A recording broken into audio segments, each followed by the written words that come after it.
Just in brief, it's for the benefit of our viewers.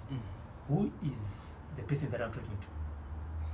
The person that you are talking to is Prophet Advocate Joshua. Prophet Advocate Joshua is a 27-year-old prophet who resides in Zimbabwe. I have been blessed with God in the prophetic, healing, and deliverance ministry. But one of the major ministries that I function in is the love ministry, where we give to the poor, we bless the disabled. Actually, we don't call them disabled, we call them persons living with disabilities. So it's a ministry of versatility. But one thing that I believe is that in our generation, Prophet Advocate Joshua fits squarely with the fix of a feed within our circumstances. Why? Because I'm not only a minister of the word, I'm also a legal practitioner. I'm a lawyer. And therefore, being a lawyer and being a prophet on the other side, it assists me, because in maintaining that balance, I'm also able to teach other people the truth about life, knowing how to balance between the professional and what you do as a calling. So basically, you find out that even Paul was a maker of tent, but being a preacher as well. So that is who I am. I was born in Mutare, and then I did my A-level at St. Faith's High School. I also did my primary education in Mutare and then proceeded to law school, where I studied law. Until now, I'm not just a prophet, I'm not just a lawyer, I'm also a poet. Such that in 2010, Barack Obama honored me as the best essayist in Zimbabwe amongst all the students in Zimbabwe. So that's another award that I have. I have a lot of awards from the United States of America. For example, in Austin, Texas, I have been honored in Texas as a writer. So that is what I do. I'm also a motivational speaker. And right now I'm running a ministry. Very soon I'm actually planning to go to Dubai. I've been in South Africa. Last week I was in South Africa, and now I'm going to Dubai. I'm also married. My wife is also a lawyer, and I've got one child. Quite interesting, Advocate. You are a prophet and a lawyer, if I got you right. Indeed. Just of interest, before you go to court, do you foresee the outcome of the verdict? I've done it a lot of times. God has blessed me with that. In fact, these are realities that are there within the body of Christ. It's not new to me, but when you check the Bible, the miraculous has always been there, and it is the glory of God when His glory is shown among us, these people. So some of my clients, some of them who might be even watching this podcast or video, they would know that sometimes before I go to court, it's not every outcome that I would know, but it has happened a lot of times where we are going to court and I know we are going to lose. But you know what? Someone will obviously smile and laugh and enjoy, and you know what? Celebrate God, because he knows that the God that I worship is a God who knows outcomes. So it doesn't mean, and this is a message to other people, because when you lose an earthly or an earthly battle, it doesn't make you a loser. In fact, you can lose in Christ and still celebrate God and celebrate your victory in Christ, not necessarily your loss in this physical realm, because in actual fact, we can lose physical battles, but we are winners in the spirit.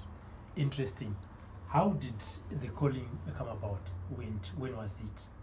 Yes, I was called from a very young age. So that even at the age of 6, I was already praying. I was a strange child, in actual fact. So I had known the calling from a very young age, but I didn't want to start into ministry.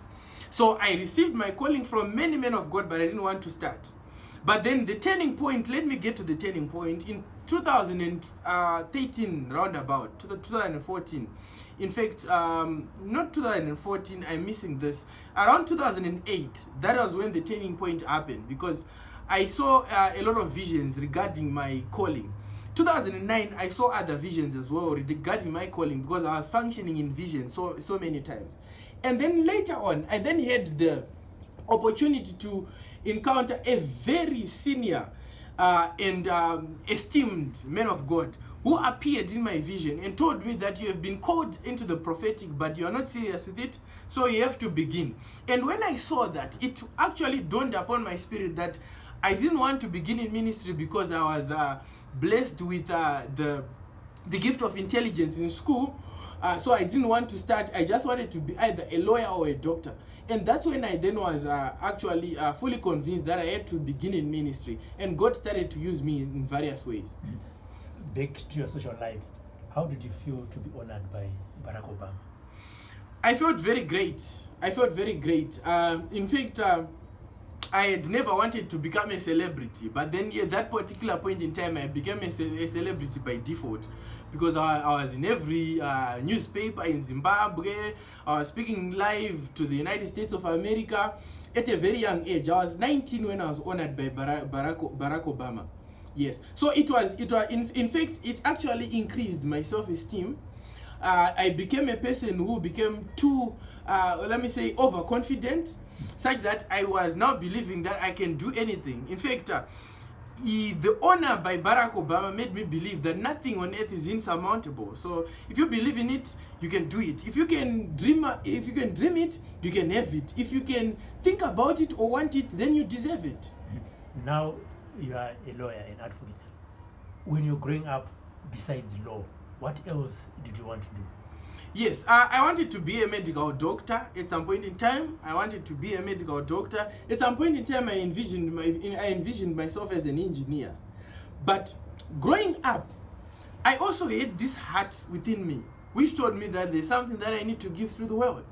And I got to a point whereby I knew in actual fact that there's something that I have to give to this world, and I didn't know how to start. In fact, the issue was that I didn't want to be a leader in church. I wanted to be a follower. But then I wanted to be a follower who would discharge a mandate. So knowing how to do it was very difficult. Even trying to reach out to people, it was very difficult, because even though I wanted on the other hand to lay low, still what I felt I had to discharge, like giving to the poor, that's a ministry that I enjoy.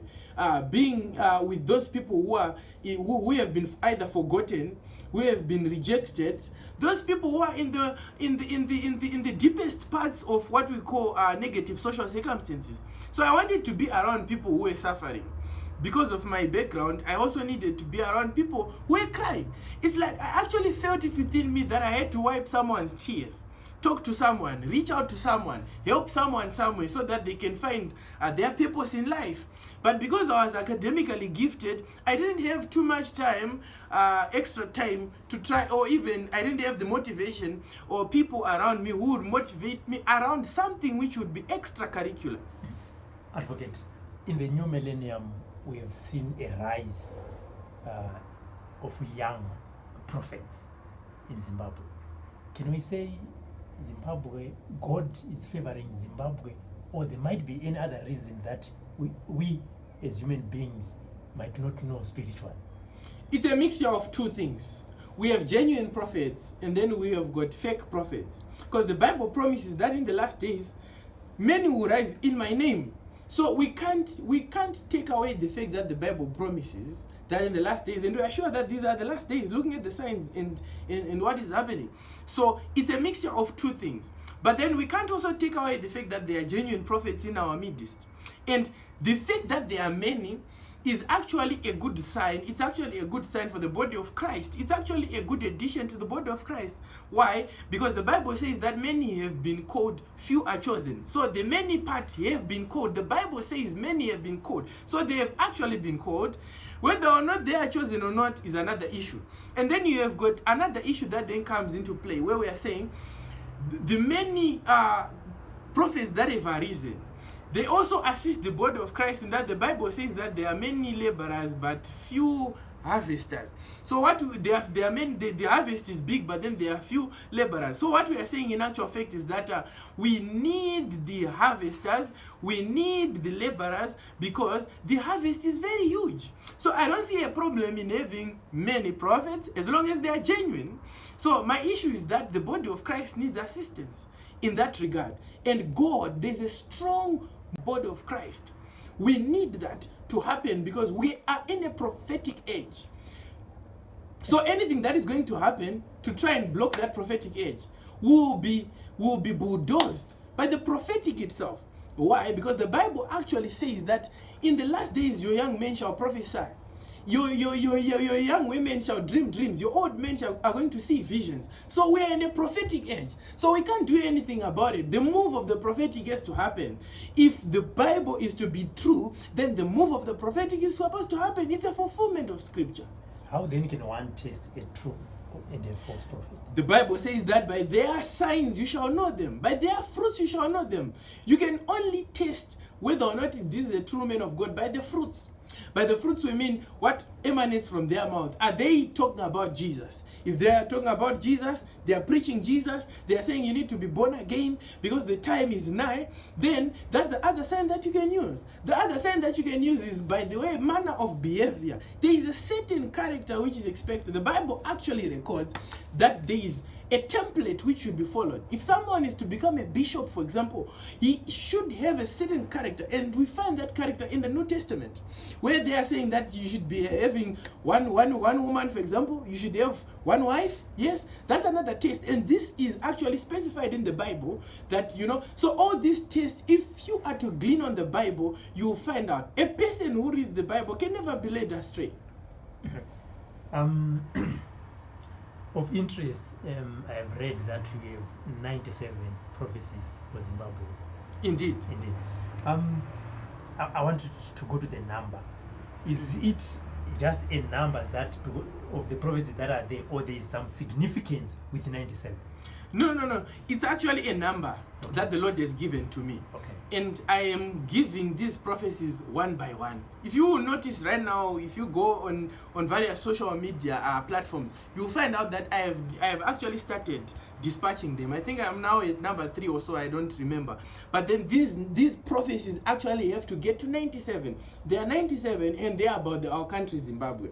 And this is a great sign in actual fact, because when the Bible says in the last days your young men are going to prophesy, we actually have to prophesy.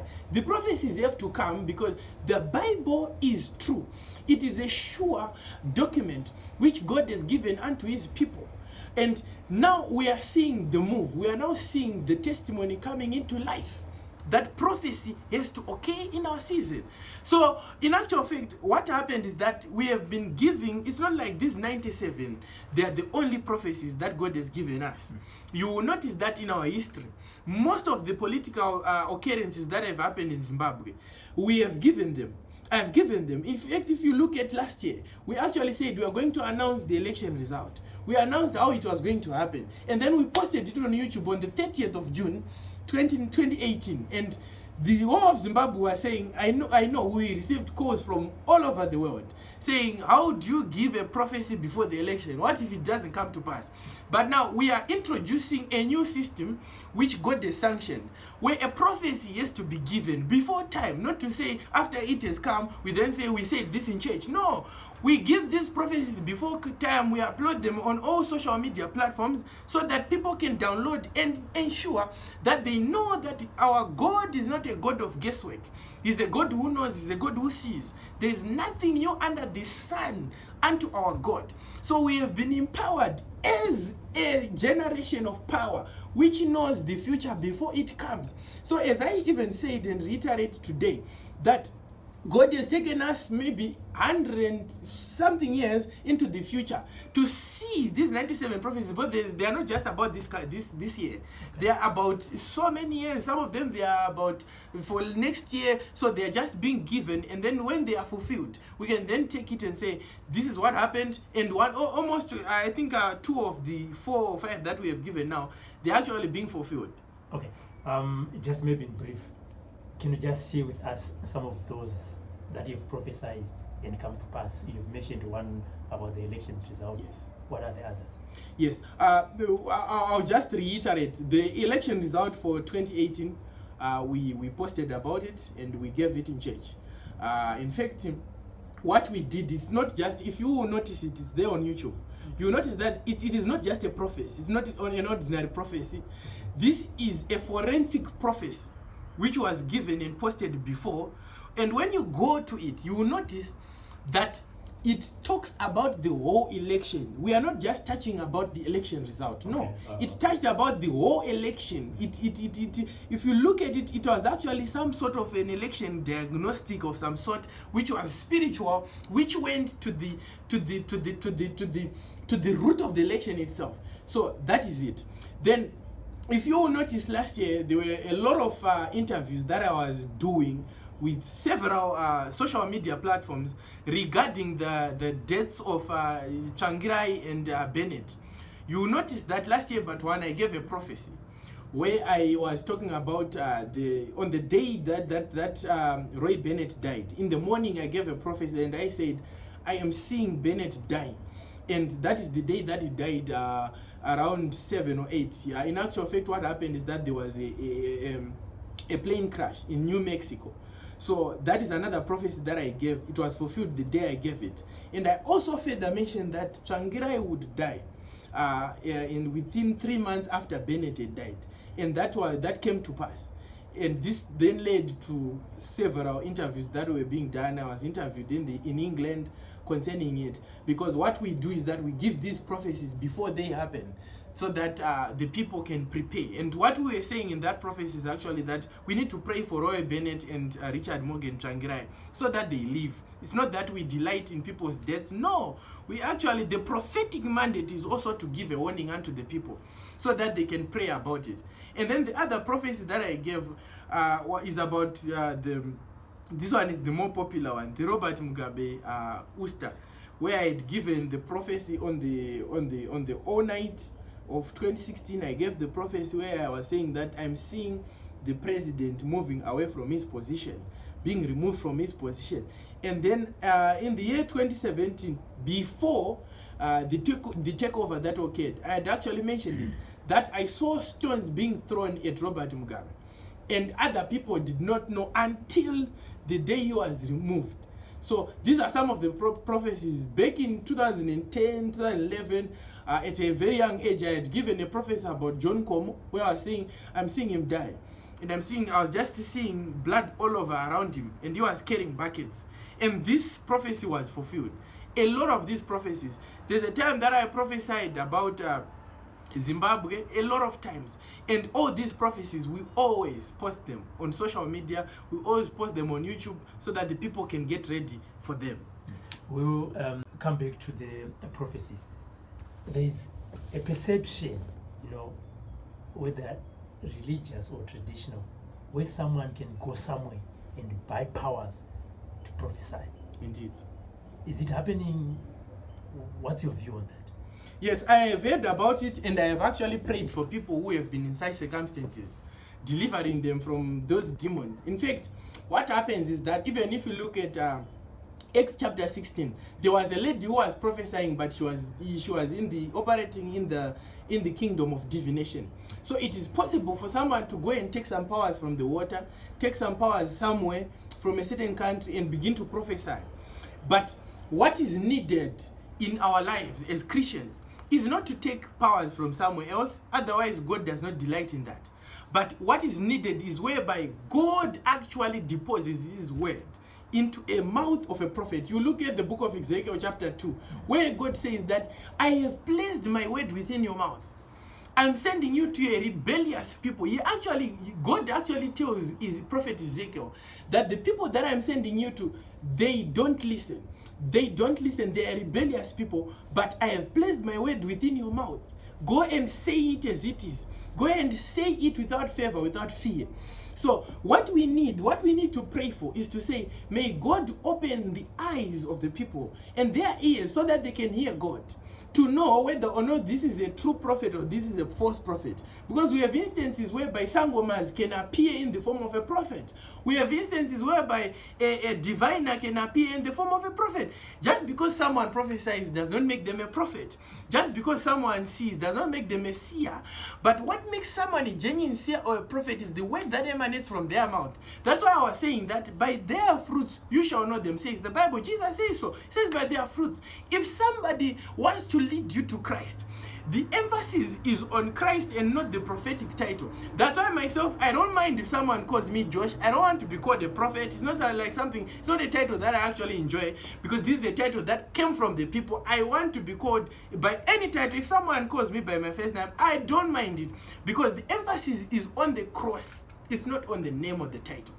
So besides prophecies, do you also have healing powers? Yes, I also pray for people. In fact, in 2017, I prayed for a mentally ill person called Mrs. Nyoni. If her relatives are watching this, they can testify about it. That it happened in broad daylight. I prayed for her and she was healed. I have prayed for, there's a child that I prayed for. She's in the UK. She had never spoken before. I prayed for her. And then now she can speak. I have prayed for a child again who did not hear. That was in 2014. She began to hear. I've prayed for many people with various diseases, BP, HIV, you mention it. So this is not just about me, it's about Jesus Christ, because focusing on me will not bring the healing. But the Jesus Christ that we preach about is the one who is able to heal.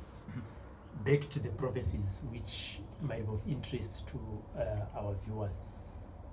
What is it that you can tell them, or can you give them a prophecy now so that they can say, we heard about it and it has come to pass? Indeed. I'm going to regurgitate one of the 97 prophecies that I have given about our country, which is Zimbabwe. And some of you might have seen it, because many people are approaching various social media platforms, looking at what is supposed to happen, what is happening within our world. So I'm going to regurgitate this particular prophecy. It's about the First Lady, Auxilia Mnangagwa. I saw something about her, and God was telling me that she is supposed to venture into building the church. That is a calling. I did not see a politician whilst I was seeing what I was seeing. I saw a person who is being empowered by God. She should build the church. Remember, every individual that you have seen, every individual that you talk to, every individual in this world has a particular mandate. So you are not just in Zimbabwe just so that you can fulfill the fact that the census is at 13.5 million people. No, you are not in the world just to be fitting within the 9 billion people. No, you are there to fulfill a certain mandate, a certain purpose. So if she is going to be watching this, this is the mandate that the Lord is giving her.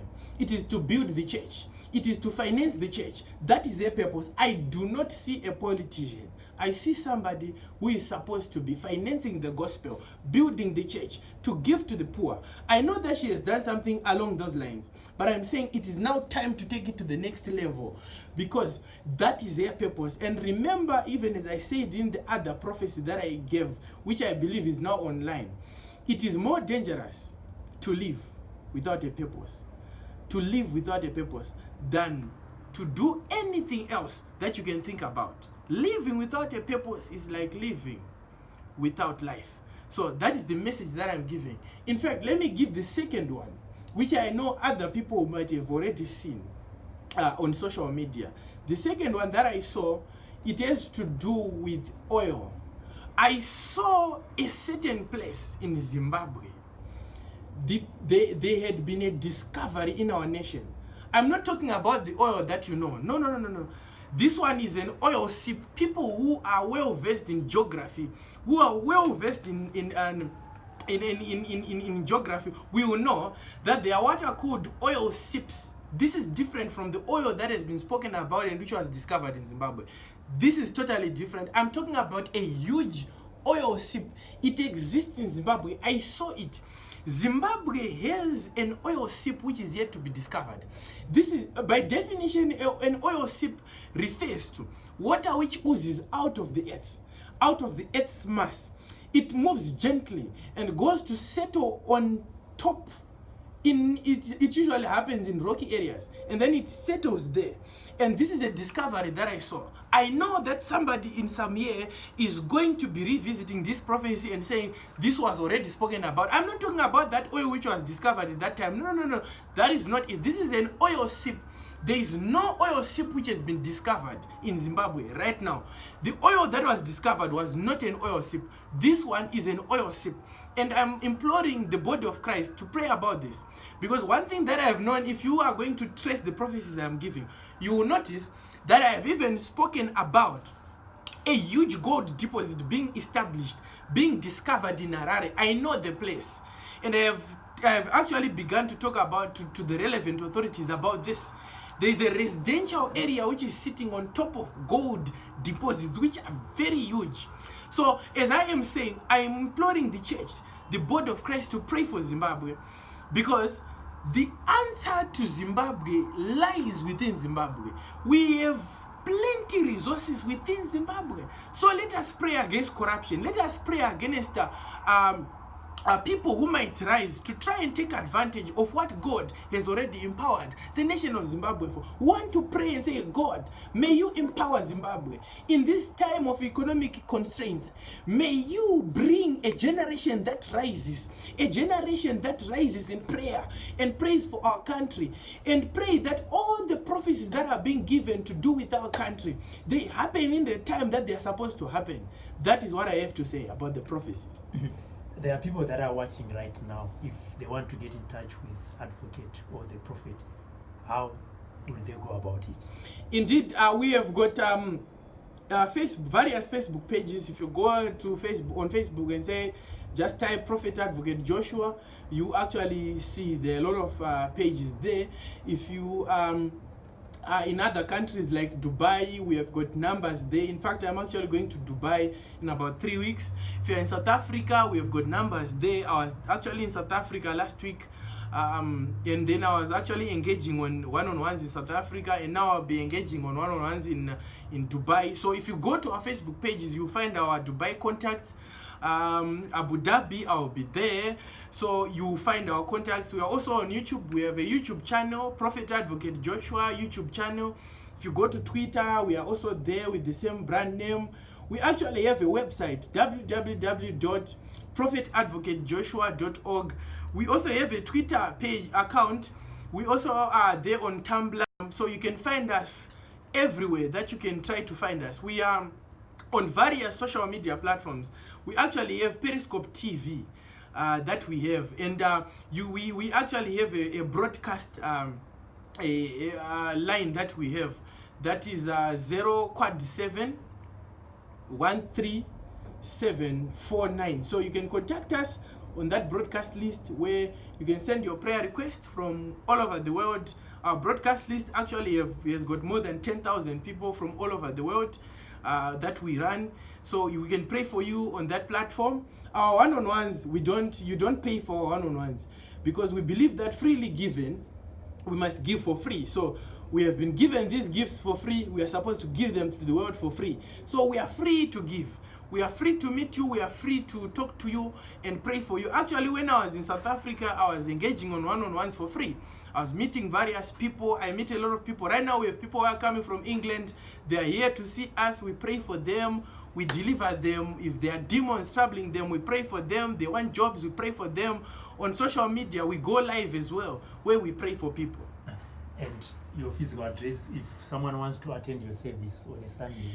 Indeed. In fact, this weekend, on Sunday, we will be at Chapungu Gardens in Chitungwiza. That is at Makoni Shopping Center, next to VID, opposite Unit F. So where we are, it's called Chapungu Gardens, Chitungwiza, Makoni. So if you are there, you must be there by 10 o'clock on Sunday. Every Sunday, I'll be engaging in services there.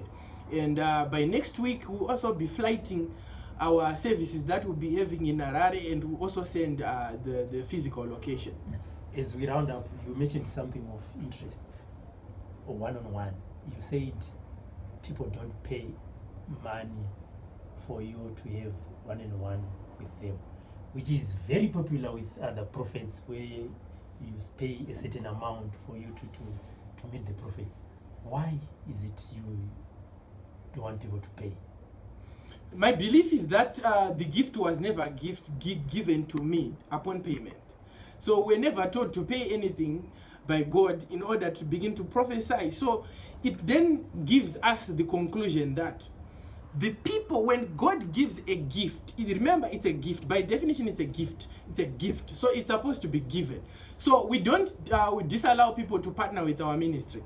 We allow them. If they want to give us, if they want to seed into our ministry, if they want to give us, if they want to ensure that the gospel goes forward through what they give, they give. But then we don't say that the precondition to you meeting me as a prophet is you giving a certain amount of money. Otherwise, we'll be selling the gift. So to me, I'm totally against the gospel of trying to lure people into saying, give first before I preach unto you. As we conclude, you are a prophet and you are married. Is your wife also a prophetess? My wife functions in the prophetic because she has been anointed in the prophetic. She's a prophetess. She also functions in the pastoral. So actually what actually happens is that she functions under the prophet in himself. But then we have got a strong women's ministry where we are saying we're actually inviting all and sundry so that they can join, because there are certain things that I can't do on myself. Like, for example, doing one-on-ones with women. So at the end of the day, she actually is supposed to be doing that. If I am doing a one-on-one with a woman, she should also be there, because this is what we are called upon by the Lord to do. Because there are various issues that are coming up and coming in within the body of Christ. So controversies can actually arise as well. So the fact that she's empowered in the prophetic also helps, because she can actually meet several women in my absence and also prophesy to them. So because this gift is within her as well, it also assists others. It also helps them, these women, because we don't want to avoid a situation whereby there can be controversies that can arise within the ministry. Prophet Advocate Joshua, your last words to Zimbabwe, your last words to people that are watching right now. My last words to every person who is watching right now is that the message of the cross is love. Jesus Christ, the reason why he came to die and to resurrect for all of us, is to show his love unto everyone. Jesus loves everyone without even a single barrier. God himself loves us, and this love that God has for us, it was shown within Jesus Christ. So Jesus Christ is the personification of love. In fact, that is the message that I have to everyone. You must live to love. Check what you say. Is what you are going to say be approved by heaven, judging by the standard of love? Is what you are doing within the standard of love? Is what you are saying right now, is it within the standard of love? So you must be able to love someone. Every day that you live, be able to do something. The world requires not money. It doesn't require money. You don't need money in order for you to get out of that financial situation. You need to be loved. Love is the greatest commandment that Jesus Christ gives unto us. So you ought to love. That is my last message. And let's close with a prayer. Let me pray. My Father, in the name of Jesus, I pray for everyone who is watching. I pray for the country of Zimbabwe. I pray that everything in Zimbabwe comes back to normal. I pray for the leaders. They are our leaders. We pray for them. I pray for everyone who leads in any department, anywhere, any place of this world. I pray for them. This goes beyond Zimbabwe. I pray for the world. I declare a serious world evangelism that shall draw many unto Christ in the name of Jesus. Wherever you have been facing challenges, may God heal you. In Jesus' mighty name, amen.